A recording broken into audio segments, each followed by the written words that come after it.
Bie tene avril kalo kile saba samba fila ani mugani saba ame silamek sunkalo kile tan ani fila chrétien sunkalo kile binani la javaga jekulu o bela jiraleni nyantuma o bisimila au ka bi don kibaru kene ka bakurba kunafoni Lassine Camara ale gafe kura do sebe mime boli bololo ani kunafoni charisira kurauka Aja Fifi Tunkara ale demenke katse fantanfalaw ani lujurato ma mime talige finiu ani makoya mina chamawere Pemiye kori bayele mali chakede olu yuka laje sigiko tananke ala musa temeni Bamako faba konnala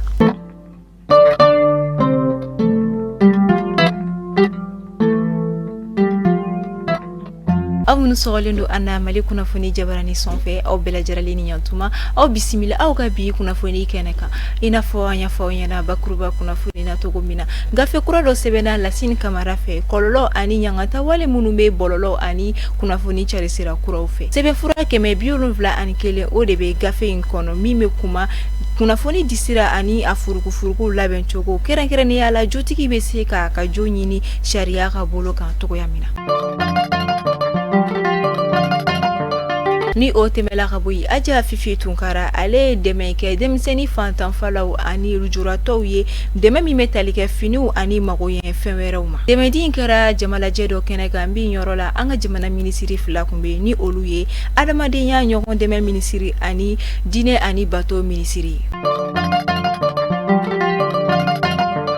Pemiye kori bayele mali chakede olu ga manyema laje sigi tana kene sigi anfe ya no Bamako faba kono ala musa temeni wala saka sega nyefolike uga nyina samba fla ani mugani saba baraketa o ani uga barakura buludalunka